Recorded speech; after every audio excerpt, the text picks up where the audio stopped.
C'était le 20 janvier 2025, donc il y a 2 semaines à l'heure où je parle.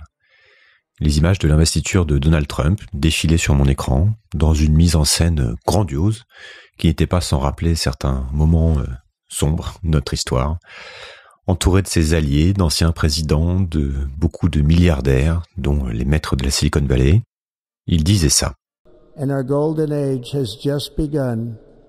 L'âge d'or de l'Amérique commence maintenant. Et ça aussi en passant. But I felt then and believe even more so now that my life was saved for a reason. I was saved by God to make America great again. J'ai été sauvé par Dieu pour sauver l'Amérique. Et il promettait de très vite agir pour remettre les choses en ordre après des années de désordre, de gabegie. Un sauveur donc en somme, que d'ailleurs ses électeurs attendent comme tel. Et des déclarations, beaucoup de déclarations qui auraient pu sembler simplement pompeuses, donc si elles n'avaient pas été suivies des faits, avec une force et une vitesse inédites qui allaient ébranler les fondements même de la première puissance mondiale. Parce que ce qui s'est passé ensuite dépasse l'entendement. Ce qui se passe en direct, sous nos yeux, dépasse l'entendement, même pour les observateurs les plus aguerris de la politique américaine. Depuis quelques jours, on assiste à un assaut méthodique contre les institutions démocratiques d'une ampleur folle. Et la méthode est aussi frappante que les actions elles-mêmes. Trump n'est plus un amateur comme lors de son premier mandat, il est arrivé préparé, avec un plan, et il déroule, ne laissant à personne le temps de réagir. La vengeance qu'il avait promise pendant sa campagne se met méthodiquement en place. Le FBI subit une purge sans précédent. Non seulement ses cadres supérieurs sont limogés, mais l'agence est contrainte de fournir une liste exhaustive de milliers d'agents ayant participé aux enquêtes sur Trump et aux enquêtes sur le 6 janvier, date de l'assaut sur le Capitole en 2021. Les procureurs ayant travaillé sur ces 2 mises en examen sont systématiquement écartés, en violation flagrante des protections légales des fonctionnaires. Et cette chasse aux sorcières s'étend bien au-delà du système judiciaire. Les inspecteurs généraux, ces gardiens de l'intégrité des agences fédérales, sont démis de leurs fonctions. Les membres du conseil d'administration d'agences indépendantes sont révoqués avant la fin de leur mandat, paralysant de fait les institutions cruciales pour les droits des travailleurs ou les libertés civiles. Et cette purge systématique vise un double objectif. Éliminer toute résistance interne potentielle et envoyer un message clair à l'ensemble de l'administration fédérale. Aucune protection légale, aucune garantie d'indépendance ne résistera à la volonté présidentielle. Et les symboles sont tout aussi violents. Les émeutiers du 6 janvier, qui avaient donc pénétré illégalement dans le Capitole, agressé des fonctionnaires de police, et pour rappel, il y avait des morts, toutes ces personnes-là sont graciées, pendant que d'anciens hauts responsables qui avaient plus ou moins lâché Trump, comme Mike Pompeo, John Bolton ou Anthony Fauci, se voient retirer leur protection rapprochée, ce qui les expose à des menaces potentiellement mortelles. Et puis on voit des attaques systématiques sur les droits qui semblaient acquis en faveur des minorités, en particulier la communauté LGBT+, et en particulier les trans. Et ce n'est pas que symbolique, aussi, lorsque des migrants sont déportés en masse et que Trump annonce même vouloir construire un centre de détention pour migrants à Guantanamo, pouvant regrouper jusqu'à 30 000 personnes. À l'échelle fédérale, c'est une purge sans précédent. Des milliers de fonctionnaires reçoivent un ultimatum kafkaïen via un email intitulé « Fork in the Road », avec pour choix partir maintenant avec 8 mois de salaire ou risquer un licenciement plus tard. Sur la scène internationale, les actions sont tout aussi radicales. Menaces de guerre commerciale contre le Canada et le Mexique, pression sur la Colombie et le Panama, revendications sur le Groenland, propositions absolument ahurissantes sur Gaza. Et la première puissance mondiale semble avoir, en quelque sorte, perdu toute retenue diplomatique et paradoxalement s'attaque d'abord à ses voisins et à ses alliés historiques. Et puis, Elon Musk, sans mandat légal ni confirmation du Sénat, se voit attribuer un pouvoir sans précédent sur l'administration fédérale. Désigné simplement comme employé spécial du gouvernement, donc un titre et un rôle flou, le milliardaire, l'homme le plus riche du monde, obtient au chantage les clés du système de paiement fédéral. Un système qui gère plus de 5 000 milliards de dollars et contient des données sensibles de millions d'Américains, y compris des informations sur des entreprises en concurrence directe avec les siennes. Un système auquel normalement personne au département du Trésor n'avait totalement accès, tellement les données sont sensibles. Et la méthode est brutale et systématique. Son équipe, baptisé ironiquement donc département de l'efficacité gouvernementale, ou DOGE, en référence à sa crypto-monnaie préférée, opère comme un véritable commando, comme une véritable force de frappe au sein de l'État. Composée principalement de jeunes gens entre 19 et 24 ans sans expérience gouvernementale, elle fait irruption dans les agences fédérales, exige l'accès au système informatique et ignore délibérément toute procédure de sécurité. Et les résultats sont immédiats. On a l'USAID, une agence créée par le Congrès il y a plus de 60 ans, qui est démantelée sans aucune base légale. On a la NOAA, qui est l'agence cruciale en fait pour la météorologie et la recherche climatique dans le monde entier, qui voit ses données confidentielles saisies et une partie de ses activités stoppées. Donc la méthode est claire, agir vite, avec brutalité, peu importe les conventions, créer un maximum de confusion, ignorer les contraintes légales et mettre tout le monde donc devant le fait accompli. Et la machine judiciaire n'a pas le temps de suivre. Les contre-pouvoirs n'ont pour l'instant absolument aucun effet. Comment est-ce qu'on en est arrivé là ? Qu'est-ce qui se passe réellement derrière cette avalanche d'actions qui semble défier toute logique institutionnelle et dont l'ampleur et la vitesse sont totalement ahurissantes et totalement donc inédites dans l'histoire américaine ? Qui est à la manœuvre et quel est le but réel de cette stratégie du choc ? Alors certains y voient les prémices d'un fascisme moderne, l'émergence d'une plutocratie technologique ou encore une simple volonté de revanche. Et d'autres, plus optimistes, parlent d'une nécessaire réforme de la bureaucratie, d'un retour de la grandeur américaine et de la liberté, la vraie. Puis après tout, on a voté pour de la force, pour un grand nettoyage, pour de l'action, et donc on est servi. Voilà enfin un vrai leader. Mais la réalité est plus complexe et aussi plus inquiétante. Ce qui se joue aux États-Unis aujourd'hui n'est pas qu'une crise politique ordinaire. C'est une tentative de transformation radicale du pays dont les conséquences pourraient redéfinir l'ordre international pour les décennies à venir. Et il ne faut pas qu'on s'y trompe. Quand l'Amérique éternue, le monde entier s'enrhume. Les États-Unis restent le garant de notre sécurité en Europe, le cœur de l'innovation technologique mondiale, un partenaire économique crucial, etc., etc. Et leur déstabilisation menace l'ensemble du système international tel qu'on le connaît. Donc pour comprendre ce qui se joue réellement, il faut qu'on plonge dans les profondeurs de cette transformation. Il faut qu'on explore les réseaux d'influence qui la façonnent. Il faut qu'on identifie les doctrines qui l'inspirent. Parce que derrière la précipitation apparente, en fait, il y a un projet qui se dessine. Il y a un projet dont les racines intellectuelles et les ramifications pratiques dépassent largement la personnalité de Donald Trump, même si c'est bien lui qui est le général en chef. Donc c'est ce qu'on va tenter de décrypter dans cet épisode. C'est une histoire qui nous concerne tous, parce que, en dehors du fait que les USA pèsent lourd, elle pourrait bien préfigurer l'avenir de nos propres démocraties. Comme toujours, je ne prétends pas détenir la vérité, je ne fais que partager des informations que j'espère le plus solides possible, glanées auprès de sources qui pour moi sont solides, mais d'un, tout le monde peut se tromper, et de deux, on manque de recul, ça va vite, et je ne suis pas dans la tête de Trump, de Musk et de leurs amis. Donc c'est un éclairage que je vous propose, une vision à l'instant T, une analyse à l'instant T, et une invitation surtout à vous questionner sur cette dynamique importante, et donc prenez-le comme tel. Je ne sais pas si vous êtes au courant, mais le monde, il vous attend pas. Le monde, il bouge. Et il bouge vite. Bienvenue sur Sismic. Rien de tout ça n'est réel. Qu'est-ce que le réel ? Quelle est ta définition du réel ? Chaque génération, sans doute, se croit vouée à refaire le monde. Notre savoir nous a fait devenir cyniques. Nous sommes inhumains à force d'intelligence. We are in the beginning of a mass extinction. Tu dois trouver dans tes rêves l'avenir pour lequel tu as envie de te battre. Alors pour pouvoir mieux juger de ce qui se passe, on va d'abord s'intéresser aux forces majeures qui façonnent cette transformation. En coulisses, se dessine une alliance nouvelle entre trois courants idéologiques distincts qui ont chacun leur vision de l'Amérique et leurs propres objectifs, mais qui ont trouvé en Trump un véhicule commun pour leurs ambitions. D'un côté, le populisme nationaliste incarné par Steve Bannon, qui voit dans la destruction de l'État administratif la condition d'une renaissance nationale. De l'autre, la tech right, la technologie de droite, incarnée aujourd'hui par Elon Musk, et qui rêve d'appliquer les méthodes de la Silicon Valley à la gestion de l'État. Et entre les deux, servant de pont intellectuel, les néo-réactionnaires comme Curtis Yarvin, qui théorisent la fin nécessaire de la démocratie au profit d'une gouvernance technocratique.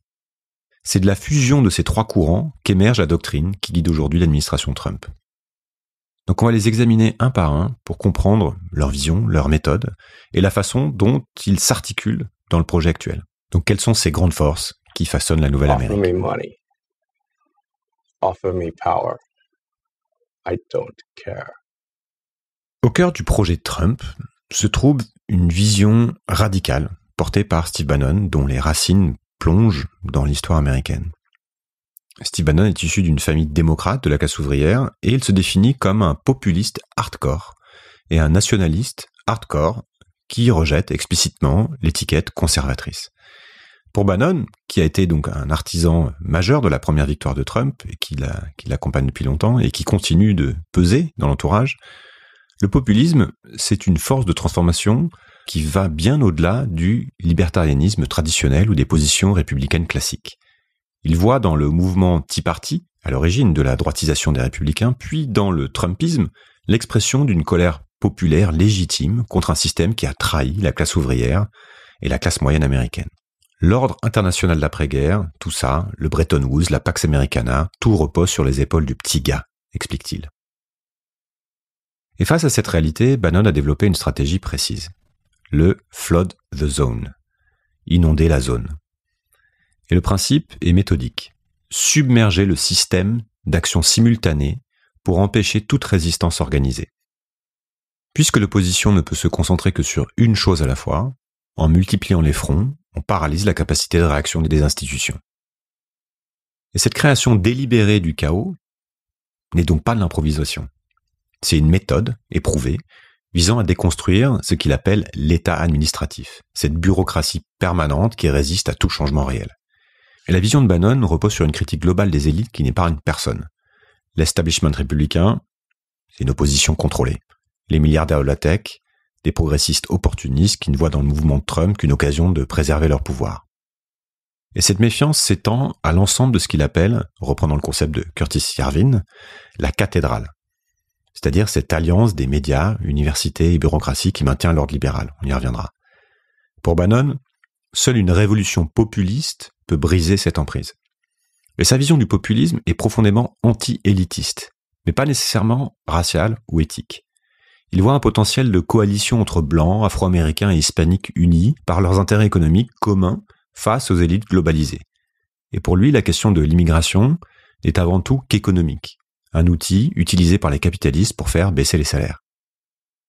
Donc l'objectif final de Bannon est très clair. Une transformation radicale de l'État américain, remplaçant ce qu'il considère comme une bureaucratie sclérosée par un système plus réactif aux besoins du peuple. Mais cette vision entre en tension directe avec d'autres forces qui gravitent autour de Trump, et notamment les technocrates de la Silicon Valley qui ont leur propre agenda. Il faut qu'on parle de la tech right. L'investiture de Trump, donc en janvier 2025, a offert une image saisissante. L'ensemble des patrons de la tech américaine alignés derrière le président. Donc une démonstration de ralliement sans précédent. Mais derrière cette image d'unité se cache une transformation idéologique complexe de la Silicon Valley, orchestrée en grande partie par certaines personnes nommées Peter Thiel. C'est une figure centrale de cette tech right qui incarne la fusion entre libertarianisme technologique et autoritarisme politique. Peter Thiel, c'est un investisseur précoce dans Facebook et dans Palantir, logiciel de surveillance. C'est un donateur majeur de Trump depuis 2016 et il a joué un rôle crucial dans la construction des ponts entre la Silicon Valley et le Trumpisme. Et son soutien à des théoriciens comme Curtis Yarvin, qu'il qualifie d'historien puissant, entre guillemets, illustre aussi sa volonté de donner une assise intellectuelle à ce mouvement. Et plus radical encore, Thiel et une partie croissante de la Silicon Valley ont embrassé le mouvement EAC, ou Effective Accelerationism. Voilà, vous avez compris. Donc l'accélérationnisme effectif. Et c'est un courant qui prône l'accélération technologique, donc comme son nom l'indique, comme moyen de transformation radicale de la société, et qui est devenu une force idéologique très importante dans la tech. Pour ses partisans, l'innovation technologique doit être poussée à son maximum, quelles qu'en soient les conséquences sociales. parce que seule une rupture totale avec l'ordre existant permettrait l'émergence d'une nouvelle civilisation. Et donc cette vision accélérationniste trouve un écho particulier auprès des entrepreneurs de la tech qui voient, notamment dans l'IA, dans les biotechnologies, dans le transhumanisme, des outils de dépassement des limites humaines et sociales traditionnelles. Et la tech right, plus récemment, s'est cristallisée autour de quelques thèmes fédérateurs. La liberté d'expression, notamment, est devenue leur cheval de bataille avec Elon Musk et Mark Zuckerberg dénonçant en chœur et avec un grand succès la censure woke, entre guillemets, durant la campagne, et donc dénonçant les attaques sur cette sacro-sainte liberté d'expression. Et par ailleurs, une grande partie du monde des crypto-monnaies, avec son idéologie libertarienne un peu anti-État, s'est naturellement alignée sur cette position. Donc, historiquement influencé par les idées de Ayn Rand et son éloge du capitalisme sans entrave, les entrepreneurs de la tech ont souvent affiché une méfiance viscérale envers l'État. Mais leur position actuelle est plus complexe. Que comme l'explique le milliardaire de la tech Marc Andreessen dans son manifeste techno-optimiste, il ne s'agit plus simplement de limiter l'État, mais de le transformer radicalement selon les principes de l'entreprise privée. Et cette vision se heurte frontalement à celle des populistes comme Bannon. Puisque, comme j'ai dit pour ce dernier, les broligarques, ce ne sont que des gauchistes progressistes qui ont fait un marché faustien avec l'État sous Obama, en obtenant des monopoles en échange de leur soutien à l'ordre établi, et donc leur alliement à Trump est vu comme une tentative de préserver leur pouvoir. Et les tensions sont particulièrement visibles dans le débat sur l'intelligence artificielle, puisque alors que certains, donc comme Andreessen, voient dans l'IA un outil de transformation radicale de l'État, Bannon met en garde contre ce qu'il appelle le techno-féodalisme, c'est-à-dire un système où les citoyens deviendraient des serfs numériques au service des oligarques de la tech. Et d'ailleurs, ces divergences reflètent un conflit plus profond sur la nature même du pouvoir et de l'autorité, puisque pour la tech right, l'efficacité et l'innovation justifient l'exercice du pouvoir. Pour les populistes, seule la volonté populaire peut légitimer l'autorité politique. Et Trump, en habile équilibriste, tente de concilier ces visions a priori antagonistes en utilisant la force de frappe technologique des uns tout en maintenant la rhétorique populiste des autres. Mais c'est donc entre le populisme de Bannon et la tech right de Thiel que se dessine une architecture intellectuelle sophistiquée qui donne sa cohérence au projet Trump. Et donc au cœur de celle-ci, on trouve la pensée de Curtis Yarvin, donc j'ai déjà prononcé plusieurs fois, et qui a dû éveiller votre curiosité. Alors Yarvin, c'est un ancien informaticien, devenu théoricien politique sous le pseudonyme de Mencius Moldbug. Et il a fait couler pas mal d'encre outre-Atlantique dernièrement. Sa critique de la démocratie est radicale, mais subtile. Enfin subtile, on s'entend bien, on n'est pas non plus sur du Kant ou du Spinoza.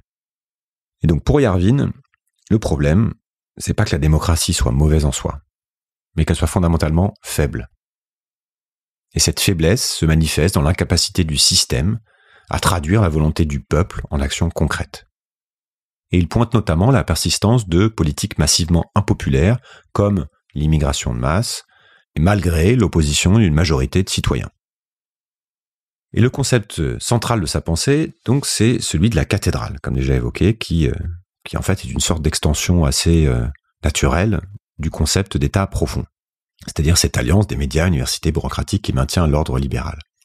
Et pour Yarvin, cette structure de pouvoir informelle, mais omniprésente, neutralise systématiquement toute tentative de changement réel. Et donc c'est à ça qu'il faut s'attaquer.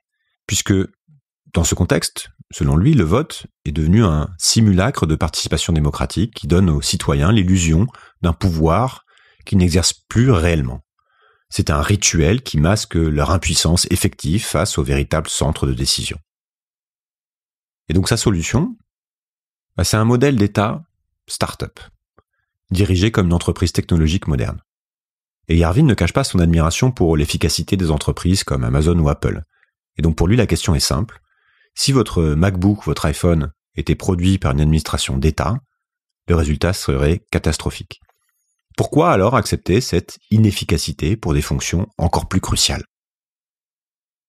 Alors, il faut noter que Yarvin n'est que la partie émergée d'un mouvement intellectuel plus large, qui s'appelle le Dark Enlightenment. Sachant que Enlightenment en anglais, c'est la théorie des Lumières. Et le Dark Enlightenment théorise la faillite de la démocratie libérale et prône un retour à des formes de gouvernance plus hiérarchiques. Et c'est une école de pensée qui a été développée notamment par le philosophe Nick Land, qui théorise l'accélération technologique comme moyen de dépasser l'humain et qui mêle darwinisme social et technofuturisme.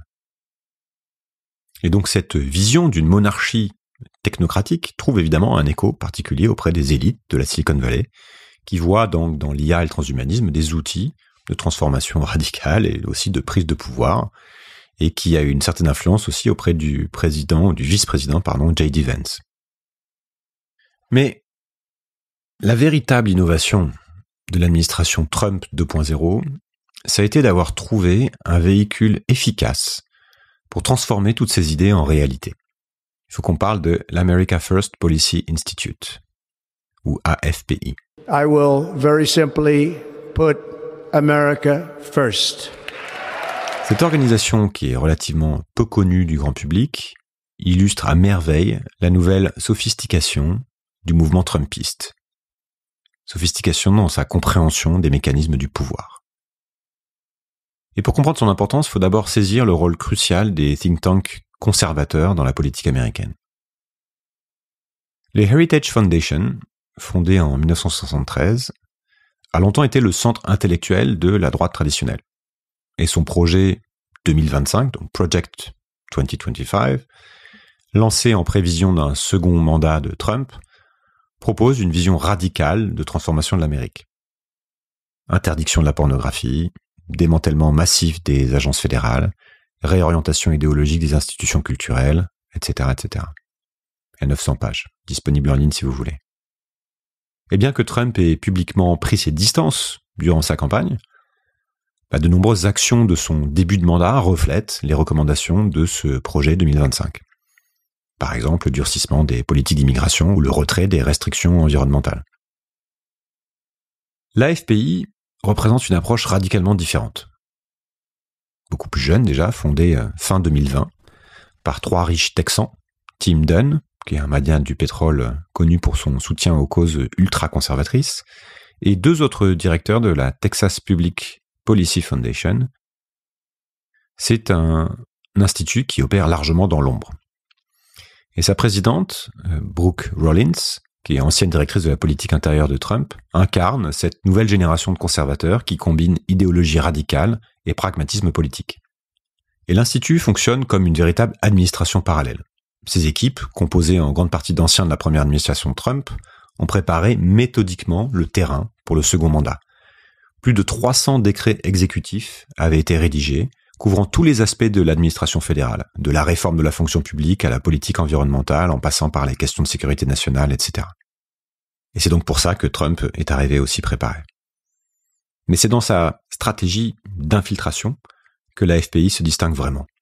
Parce que l'Institut a développé un réseau sophistiqué au sein de l'appareil d'État, plaçant stratégiquement ses membres à des postes clés. On a par exemple Linda McMahon, qui a fait fortune dans le catch professionnel avant de diriger la Small Business Administration sous Trump, et qui est désormais ministre de l'Éducation. Et Brooke Rollins, qui après avoir dirigé la politique intérieure de Trump, vient d'être nommée ministre de l'Agriculture. Et cette approche discrète, mais systématique, révèle une ambition profonde du Trumpisme. Là où le premier mandat était marqué par l'improvisation et les confrontations spectaculaires, l'AFPI propose une méthode de transformation silencieuse mais profonde de l'État. Et comme le note un expert des transitions présidentielles, ils ont compris ce que Heritage n'a pas compris, le travail de transition est toujours mieux fait discrètement. Et c'est la différence entre faire les gros titres et faire l'histoire. Et enfin, au cœur de ces influences contradictoires, se trouve Donald Trump lui-même, dont le style personnel de gouvernance façonne profondément la mise en œuvre du projet, évidemment. Et comme l'observe Bannon dans une interview donnée au New York Times récemment, Trump écoute beaucoup de voix, réfléchit, puis prend une décision. Mais cette apparente ouverture masque une profonde instabilité systémique. Trump n'est pas un idéologue. Il est, encore une fois selon les mots de Bannon, un modéré, un populiste nationaliste de bon sens.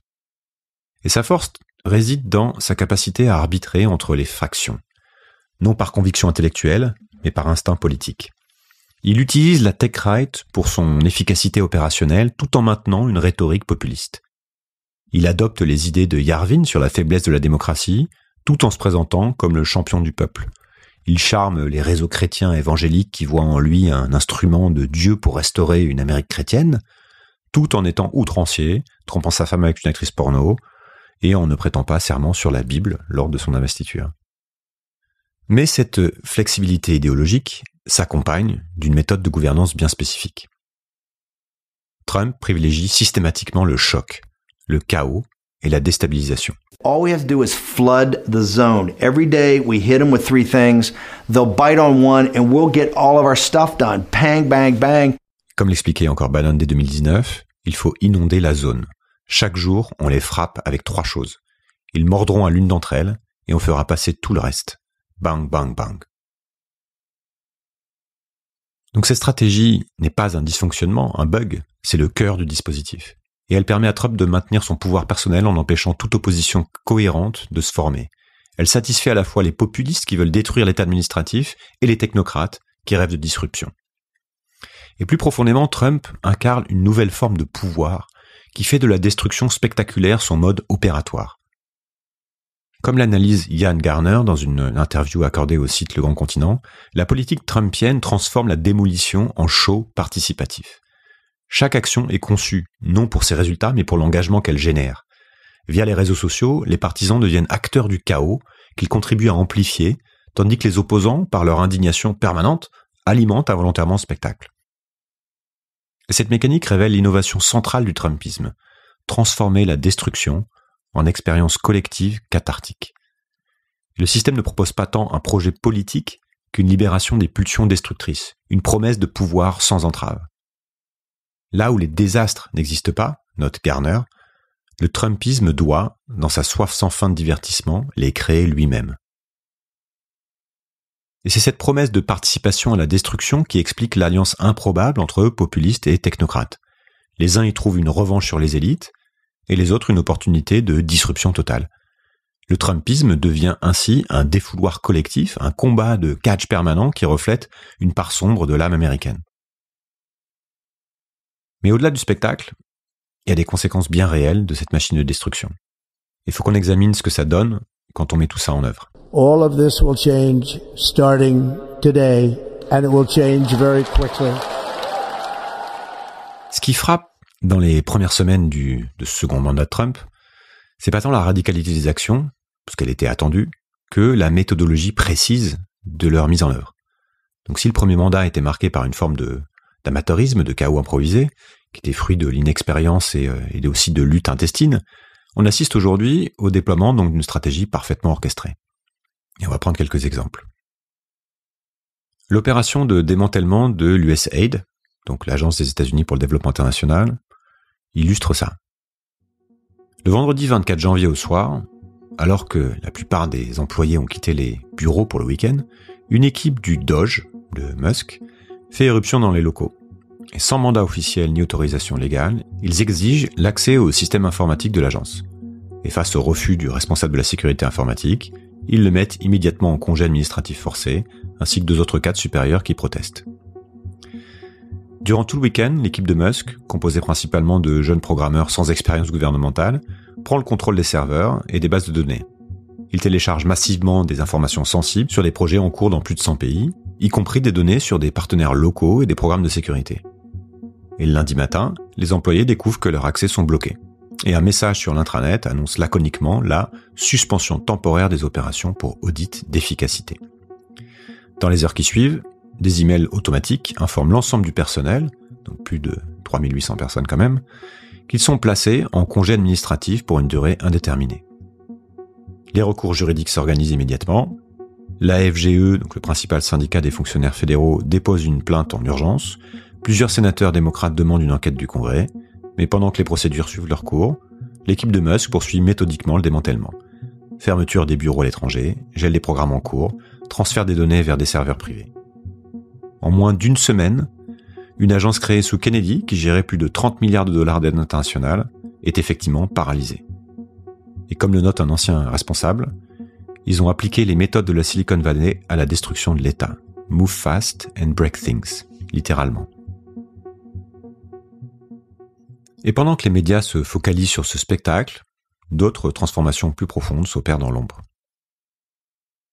À la NOAA, les équipes du département de l'efficacité gouvernementale s'introduisent dans les locaux en ignorant les procédures de sécurité exigeant l'accès à des données sensibles. La même scène se répète au Trésor, à l'agriculture et dans toutes les agences clés. Il faut semer le trouble, ne pas laisser à l'adversaire le temps de réagir, quitte à agir dans l'impréparation, quitte à faire des grosses bourdes irréversibles. Chaque controverse en cache une autre. Chaque bataille médiatique masque une transformation plus profonde. L'administration crée délibérément plus de points de tension que le système ne peut en gérer simultanément. Donc, contrairement à 2017, les acteurs ont appris à naviguer dans les failles du système, à identifier les points faibles, à exploiter les contradictions internes. La destruction n'est plus le résultat d'une impulsion chaotique, mais l'application méthodique d'une stratégie de démantèlement. Et ce qu'il faut comprendre, c'est que l'efficacité de cette machine de destruction repose sur un usage inédit des outils du pouvoir présidentiel. Le refus de l'administration Trump de signer les accords de transition prévus par la loi est révélateur. Ce n'est pas un simple acte de défiance, c'est une volonté délibérée pour créer des zones grises légales. En refusant ces accords, l'administration s'affranchit des limites de financement et des obligations de transparence. Et comme le révèle Ken Bensinger du New York Times, ça permet de lever des fonds sans plafond auprès de n'importe quelle source, y compris étrangère, sans jamais avoir à en rendre compte. Donc une opacité totale qui transforme la transition présidentielle en zone de non-droit financier. Et plus inquiétant encore, l'administration cherche à redéfinir les procédures de sécurité nationale. Le projet de confier les habitations de sécurité à des entreprises privées plutôt qu'au FBI n'est pas qu'une question administrative. C'est une tentative de créer un système parallèle de contrôle de l'information sensible. Et l'arsenal juridique déployé est tout aussi sophistiqué. Les 300 décrets exécutifs préparés par la FBI ne visent pas tant à gouverner qu'à tester systématiquement les limites du pouvoir présidentiel. Chaque décret est conçu pour proposer une bataille juridique qui, gagnée ou perdue, permettra d'identifier et d'exploiter les failles du système. La stratégie est claire, multiplier les confrontations juridiques pour saturer le système judiciaire tout en créant des précédents. Comme l'explique un expert constitutionnel, il ne cherche pas à gagner chaque bataille, il cherche à redéfinir les règles de la guerre. La Cour suprême, avec sa majorité conservatrice, devient ainsi un outil potentiel de transformation constitutionnelle. Et cette approche révèle une compréhension sophistiquée des failles, encore une fois, de l'État américain. On ne cherche pas à briser le système, mais à le subvertir de l'intérieur, utilisant donc ses propres mécanismes contre lui-même. Alors comment on résiste à ça ? Face à cette machine de destruction méthodique, il se trouve que les formes traditionnelles de résistance institutionnelle sont totalement dépassées. Comme le note le sénateur démocrate Brian Schatz, il ne suffit plus de dénoncer les actions de Trump comme illégales, il faut inventer des nouvelles formes d'opposition. Et c'est ce qui se passe. La décision du sénateur de bloquer toutes les nominations au département d'État jusqu'à la restauration de l'USAID illustre cette évolution. À la stratégie du chaos contrôlé, les démocrates essaient de répondre par une obstruction ciblée. Dans la même veine, le leader démocrate de la Chambre, Hakeem Jeffries, utilise le pouvoir budgétaire comme levier. Pas de financement, sans retour à la normale. Mais la résistance la plus intéressante vient peut-être de là où on l'attendait le moins, la bureaucratie elle-même. Sur Reddit, un des plus importants forums en ligne, un forum de fonctionnaires fédéraux témoigne de cette mobilisation inattendue. Et ils disent « L'ultimatum du fork in the road a eu l'effet inverse de celui escompté. J'étais prêt à partir, mais maintenant je suis déterminé à rendre la vie impossible à ces types. » Donc cette résistance bureaucratique prend de nouvelles formes, puisque les fonctionnaires, plutôt que de démissionner en masse comme l'espérait l'administration, développent des stratégies de résistance passive, ils ralentissent les procédures, ils documentent méticuleusement les violations de protocoles, ils créent des archives parallèles de données sensibles. Et le système judiciaire, lui aussi, s'adapte. Les juges, conscients que le temps joue contre eux, accélèrent le traitement des recours. Et un juge nommé par Reagan, ce qui est quand même significatif, a même gelé l'ordre sur la citoyenneté de naissance en déclarant « Je ne comprends pas comment un membre du barreau peut affirmer que cet ordre est constitutionnel. Cela dépasse l'entendement. » Mais ces résistances, aussi créatives soient-elles, révèlent surtout les limites du système constitutionnel américain face à un exécutif déterminé à le subvertir. Mais si les institutions peuvent encore ralentir la transformation en cours, elles semblent impuissantes à l'arrêter. Donc la question n'est plus de savoir si le système va changer, mais ce qui va le remplacer. Donc ce qui se joue dans ces premières semaines va bien au-delà d'un simple bras de fer politique. On assiste à une tentative de transformation totalement radicale du système américain, menée avec une méthodologie précise et une compréhension sophistiquée de ses failles. Et l'efficacité de la machine mise en place repose sur 3 piliers: une stratégie du chaos contrôlée qui paralyse toute opposition cohérente, un usage inédit des outils de pouvoir qui créent des zones grises légales, et une capacité à neutraliser les résistances traditionnelles en les submergeant. Mais le plus inquiétant, c'est peut-être pas tant la destruction du système que l'absence de vision claire de ce qui doit le remplacer. Comme le note un observateur, la stratégie est simple, on le fait et on défie quiconque de nous arrêter. Le temps qu'ils arrivent, nous aurons tout détruit. Mais détruit pour construire quoi ? Et c'est là que les tensions entre les différentes factions prennent tout leur sens. Les populistes de Bannon rêvent d'un retour à une Amérique mythifiée. Les techno-seigneurs de la Silicon Valley imaginent un État géré comme une start-up, et Trump, lui, semble plus intéressé par la destruction elle-même que par ce qui viendra après, ou alors simplement par la solidification de son propre pouvoir. Et paradoxalement, cette absence de projet clair n'est pas une faiblesse, mais une force, puisqu'elle permet de maintenir une coalition hétéroclite unie dans la destruction, chacun projetant ses propres espoirs sur les ruines à venir. Et comme l'expliquait Bannon, le mouvement ira où Trump nous mènera, même si personne, peut-être même pas Trump, ne sait exactement où cela nous mène. Donc on a une situation qui est complètement hallucinante, avec un système qu'on pensait presque immuable qui est en train de se transformer à une vitesse complètement dingue sous nos yeux. On va maintenant élargir le champ parce que les implications de cette transformation dépassent largement les frontières américaines. Parce que si la première puissance mondiale peut être ainsi transformée de l'intérieur en quelques semaines, et on va voir ce qui se passe, quel système démocratique peut se prétendre à l'abri ? Donc on va parler de l'émergence d'une nouvelle forme de pouvoir. That's when I noticed something strange. That's when I decided to hack you. Ce qu'on voit apparaître, c'est pas tant une simple privatisation de l'État qu'une fusion inédite entre pouvoir politique et pouvoir technologique donc. L'État devient littéralement un terrain d'expérimentation pour les méthodes de la Silicon Valley. Et au département du commerce, les équipes de Musk donc, ont pris le contrôle des données sur les contrats fédéraux, données qui incluent des informations sensibles sur les concurrents directs de Tesla ou SpaceX par exemple. À la NOAA, donc l'Agence pour le climat, ils ont entre autres forcé l'accès au modèle climatique utilisé pour guider les politiques environnementales. Modèle que les entreprises de Musk ont intérêt à influencer. Et cette mainmise s'accompagne d'une nouvelle économie du pouvoir. Trump et sa famille ont développé un écosystème financier parallèle, sophistiqué.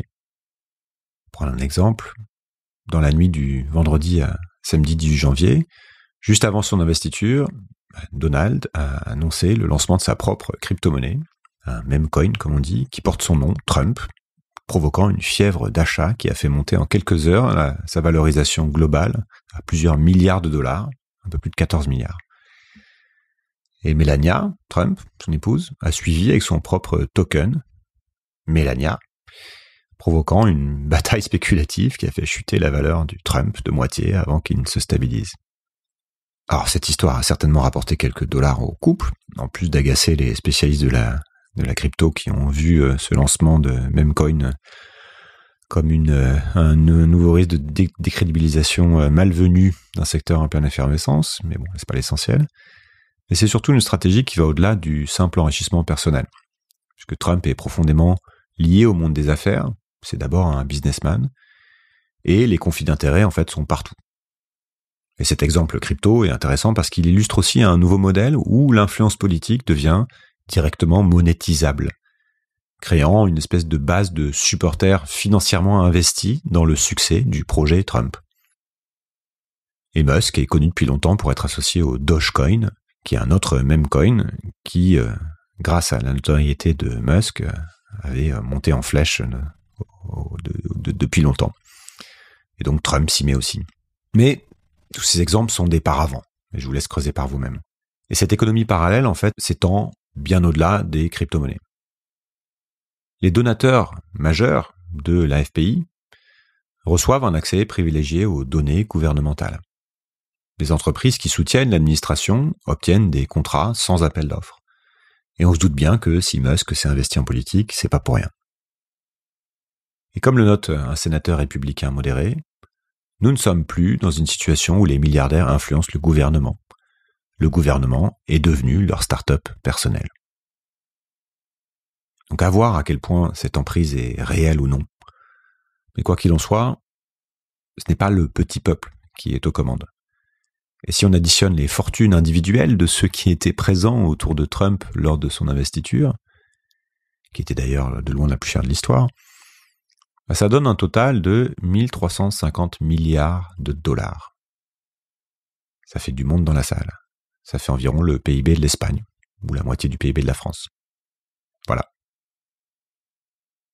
La transformation en cours aux États-Unis dessine aussi les contours d'un nouvel ordre international marqué par 3 dynamiques majeures. Premièrement, une nouvelle course à la suprématie technologique et économique. Et l'émergence de DeepSeek, l'IA chinoise donc qui a récemment fait trembler le Nasdaq en surpassant tous les modèles occidentaux, en faisant la même chose avec moins de ressources, on va dire, a créé ce qu'on peut appeler une espèce de véritable moment Spoutnik, c'est-à-dire un moment de prise de conscience où on démarre une nouvelle course. Spoutnik, c'était pour la course à l'espace, là c'est la course à l'IA. Et cette démonstration de force technologique chinoise révèle les profondes tensions aussi au sein du camp américain. Les géants de la tech, Musk en tête, réclament un nouveau plan Marshall pour l'IA et les investissements massifs dans la recherche et le développement. Et cette course à l'IA n'est qu'un aspect d'une compétition plus large. Course aux semi-conducteurs, à la domination spatiale, au contrôle des terres rares, aux technologies quantiques, etc. Une nouvelle guerre froide technologique, est en train de se dessiner. Deuxièmement, une nouvelle articulation entre souveraineté territoriale et contrôle des flux. Le projet de Trump d'une défense hémisphérique du Panama au Groenland ne marque pas tant une rupture avec la géopolitique traditionnelle qu'une radicalisation de la doctrine Monroe pour l'ère numérique. Et il combine des méthodes classiques de projection de puissance, tarifs douaniers, menaces militaires, revendications territoriales, avec un accent nouveau sur le contrôle des infrastructures critiques. Câbles sous-marins, satellites, data centers, réseaux 5G, matériaux miniers critiques, etc. Et cette approche hybride vise à établir ce qu'on peut appeler une souveraineté effective sur l'hémisphère américain. Les tarifs contre le Canada et le Mexique, les pressions sur le Panama, l'intérêt pour le Groenland, ne sont pas que des démonstrations de force. Ils s'inscrivent dans une stratégie globale de contrôle des points nodaux, qu'ils soient physiques ou numériques, et notamment face aux nouvelles routes de la soie chinoises. Donc c'est moins une redéfinition de la souveraineté qu'une adaptation agressive aux réalités de la mondialisation et des nouveaux enjeux autour de la puissance. Troisièmement, l'émergence d'un nouveau modèle de gouvernance qui brouille la frontière entre État et marché. Face au capitalisme d'État chinois, les États-Unis développent un système hybride, nouveau, où des entreprises privées comme le Doge de Musk exercent des fonctions régaliennes. Et ce n'est ni le contrôle étatique total à la chinoise, ni la régulation libérale classique, mais un système où le chaos donc devient une méthode de gouvernement, où la vérité devient relative, où le spectacle permanent masque les transformations profondes. Et ce techno-autoritarisme à l'américaine exerce déjà une fascination croissante en Europe, notamment auprès des leaders populistes d'Europe centrale, orientale ou du Sud, enfin d'Italie. Et la promesse d'allier force nationale et disruption technologique séduit ceux qui rêvent de dépasser ce qu'ils considèrent comme les limites de la démocratie libérale, les lourdeurs de la démocratie. Donc l'enjeu, on le voit, dépasse largement la simple rivalité sino-américaine. C'est l'émergence d'une nouvelle forme de pouvoir qui combine autoritarisme politique, puissance technologique et contrôle des flux stratégiques sous fond de contrôle évidemment des stocks financiers. Et c'est un modèle qui pourrait redéfinir fondamentalement la nature même de ce qu'on appelle la souveraineté au XXIe siècle. Et c'est déjà bien avancé. Alors j'attaque la conclusion. Ce qui se joue en ce moment aux États-Unis va, je pense, bien au-delà d'une simple crise politique ou d'une dérive autoritaire classique. C'est l'émergence donc d'un système de pouvoir d'un type nouveau dont la force réside précisément dans ce qui apparaît comme ses contradictions. Et comme c'est les États-Unis, ça pèse, il faut qu'on s'y intéresse. L'innovation centrale du système, c'est d'avoir fusionné donc 3 formes de pouvoir jusqu'ici distinctes. L'autorité politique personnalisée de Trump, la puissance technologique des géants de la Silicon Valley et la capacité de mobilisation permanente des masses via les réseaux sociaux. Et cette fusion crée un système hybride qui combine autoritarisme politique, privatisation des fonctions régaliennes et manipulation algorithmique des affects collectifs. Et les dangers sont déjà là et sont bien réels. La concentration sans précédent de richesses et de pouvoir technologique dans les mains d'une oligarchie mondiale pose un défi fondamental à la démocratie. Et les dégâts sont visibles. Démantèlement des programmes d'aide internationale, attaques contre la science, abandon de la lutte contre le réchauffement climatique, les crises écologiques, etc., etc. Et plus insidieusement, c'est la capacité même à maintenir un espace public de débat rationnel qui est menacé. Pourtant, la démonstration de force spectaculaire des premières semaines masque des vulnérabilités fondamentales. Puisqu'on l'a vu, on a des formes de résistance inédites qui émergent. Et pour ce qui est de l'Europe, on peut dire aussi que si ce modèle fascine, en tout cas fascine certains leaders européens, le contexte est fondamentalement différent. L'Europe, marquée par son histoire tragique avec l'autoritarisme, dispose de structures étatiques et de contre-pouvoirs qu'on peut imaginer robustes, même s'il faut regarder pays par pays et que ça se discute, et, j'ose l'espérer, d'une certaine mémoire collective encore, en comparaison du peuple américain qui n'a jamais connu d'État totalitaire. Et pourtant, chez nous aussi, les tentations sont là. La volonté de désigner des boucs émissaires. La volonté de simplifier des problèmes complexes. La volonté de privilégier la sécurité, le confort à la liberté. Et tout ça, ça séduit une part croissante de la population, comme de plus en plus de sondages le montrent, et particulièrement les jeunes générations.